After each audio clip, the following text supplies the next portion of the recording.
यात्रा का मकसद क्या है और आप क्या संदेश देना चाहेंगे? देखिए, हमारा मकसद बहुत साफ है।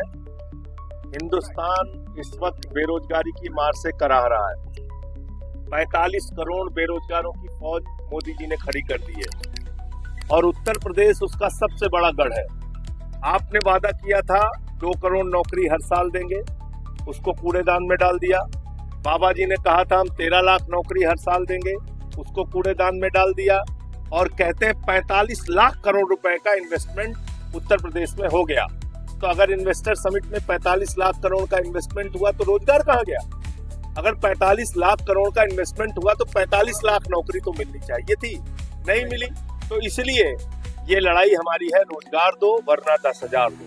अगर आप रोजगार नहीं दे सकते तो 10,000 रुपए महीने बेरोजगारी भत्ता दीजिए और नौजवानों से 2 घंटे हर दिन आप काम लीजिए, जिससे कि वो अपनी आमदनी भी कर सके और अपनी पढ़ाई भी आगे कर सके। नंबर 1।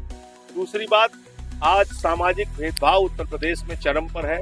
कहीं पिछड़े वर्ग के लोगों का आरक्षण खाया जा रहा है, कहीं पासी समाज के बुजुर्ग को अपमानित किया जा रहा है, कहीं आपने देखा कि कथावाचक की चोटी काट ली जा रही है। तो ये सब जो घटनाएं हैं ये मन को बहुत व्यथित करती हैं। इसलिए संविधान का जानना बहुत जरूरी है, लोगों को अपने अधिकार के बारे में पता होना बहुत जरूरी है। इसलिए संविधान की शिक्षा सारे विद्यालयों में अनिवार्य की जाए, चाहे प्राइवेट हो और चाहे सरकारी हो। तो ये 2 मांगों के साथ हमारी पदयात्रा चल रही है। देखिए, मैं तो जब रोज सुबह उठता हूँ तो ये सोचता हूँ भाजपाई किस राज्य में हमारे खिलाफ कौन सा मुकदमा दर्ज किया। हमारे खिलाफ रोज मुकदमा दर्ज किया करते हैं, कोई उसमें दिक्कत नहीं है। मुकदमा आप करते रहिए, लेकिन आपको मणिकर्णिका घाट तोड़ने का पाप हम लोग करने नहीं देंगे। आपको हिंदू धर्म की आस्था पर चोट पहुंचाने का पाप और गुनाह हम नहीं करने देंगे। और ये वीडियो क्या हमने बनाई थी? वहाँ के स्थानीय साधुओं ने बनाई थी। वो जो साधु हैं वो AI जनरेटेड वीडियो नहीं बना सकते। शिवम शर्मा जी या जेटली जी या एक और सज्जन है, उनका भी मैंने देखा था, उन्होंने भी वीडियो बनाया। वही वीडियो हम लोगों ने डाला और वहां पे मंदिर तोड़े गए हैं। माता अहिल्याबाई होलकर जी का मंदिर तोड़ा गया, उनकी प्रतिमा खंडित की गई। जिन्होंने काशी विश्वनाथ मंदिर का जीर्णोद्धार कराया, जिन्होंने मणिकर्णिका घाट का जीर्णोद्धार कराया, आपने मणिकर्णिका घाट तोड़ दिया, मणि तोड़ दी।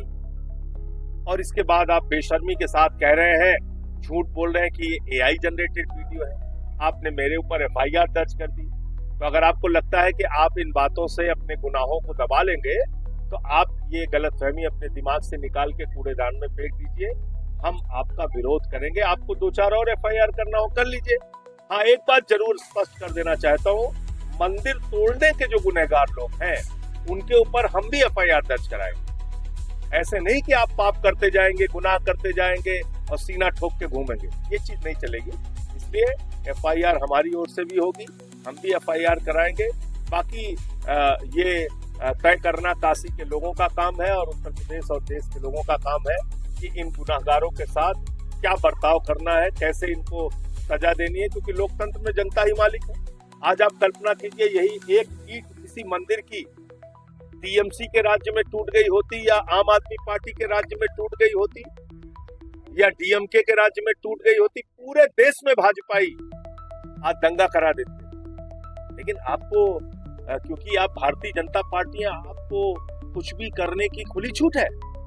मंदिर तोड़ने की, मंदिर ध्वस्त करने की। आपने काशी कॉरिडोर के नाम पे सैकड़ों मंदिर तोड़ दिए। आज भी शिवलिंग पड़े हुए लंका थाने में। जगत गुरु शंकराचार्य स्वामी और मुक्तेश्वरानंद जी ने FIR दर्ज कराई थी। आपको इतनी भी शर्म नहीं है कि आपने कुंभ के मेले के दौरान आपने जगत गुरु शंकराचार्य स्वामी और मुक्तेश्वरानंद जी के ऊपर, उनके लोगों के ऊपर हमले कराए। किस तरह से चोटी पकड़ के खींचा जा रहा है एक साधु को। आपने धर्म का मजाक बना दिया है। आपको कुछ भी करने की छूट है। तो इसलिए ऐसी घटनाओं का और ऐसी बातों का तो हम विरोध करते रहेंगे। आज क्या मुक्तेश्वरानंद जी का, स्वामी जी का क्या अपराध है? वो सिर्फ यही कह रहे हैं कि गौ हत्या बंद होनी चाहिए, गौ हत्या बंद होनी चाहिए। सिर्फ गाय की बात कर रहे हैं, इसलिए आप उनको भी प्रताड़ित करने पे लगे हुए। ये बहुत ही शर्मनाक घटना हुई है कल जो कुंभ में हुआ।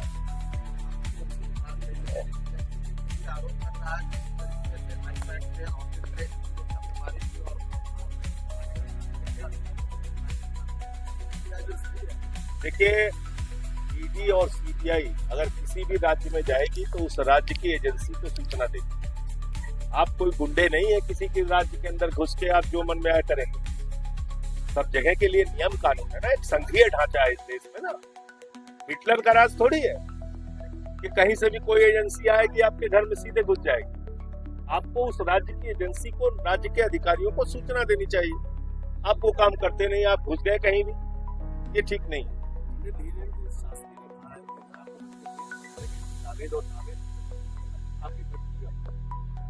तो पंडित शास्त्री जी ने रहीम के दोहे पढ़े हैं कि नहीं पढ़े? रसखान के दोहे पढ़े हैं कि नहीं पढ़े? उनको बताइए कि रहीम और रसखान कौन थे, उन्होंने राम पर और कृष्ण पे क्या दोहे लिखे, जिनको पढ़ के लोग बड़े हुए, ज्ञान प्राप्त किया। जिनको पता नहीं वो कैसी बात कर रहे हैं।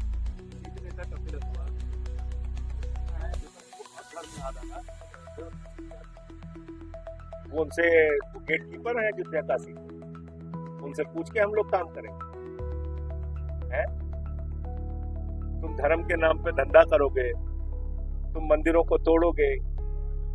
भाई, जो मणिकर्णिका घाट का मंदिर तोड़ा गया, इसके बारे में सुमित्रा महाजन जी ने बयान दिया। वो तो आम आदमी पार्टी के नेता नहीं है ना, लोकसभा के अध्यक्ष थी, बीजेपी की नेता है, उन्होंने विरोध दर्ज कराया। रविंद्र जायसवाल, जिनका बयान आपके कैमरे में दर्ज होगा, वो कौन है? वो तो भारतीय जनता पार्टी के नेता है, मंत्री है। उन्होंने कहा गलती से टूट गया। अरे भैया, गलती से आप मंदिर तोड़ दे रहे हो, आपको पता नहीं है कुछ? ये लोग कौन है? तो बीजेपी वाले को। एक अधिकारी का बयान मेरे पास है, बीबीसी पे उसने बयान दिया, वो कह रहा है वो तो ढांचा था। ये तो वही बात हो गई, ये तो वही बात हो गई, ढांचा था। आपने मंदिर को ढांचा बता दिया है?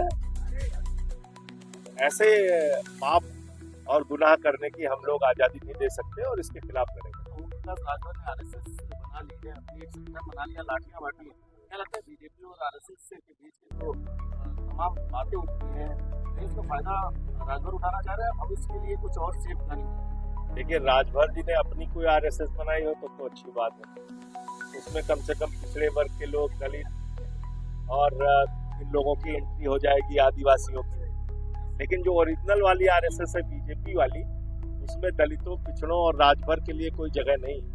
इसलिए उन्होंने अच्छा काम किया। अगर अपनी आरएसएस को अलग बनाई है तो उसमें कम से कम दलितों, पिछड़ों, आदिवासियों को भागीदारी दी जाए। बात किसी अन्य के विषय में कही होगी, लेकिन मेरे विषय में नहीं कह सकते, क्योंकि मैंने तो काशी कॉरिडोर जब बन रहा था और मंदिरों को तोड़ा जा रहा था तब भी विरोध किया था। मैंने तो भगवान बचाओ यात्रा निकाली थी अयोध्या से। मेरे ऊपर तो एफआईआर दर्ज हुई है उस मामले में, अयोध्या में, जाके देख लीजिए।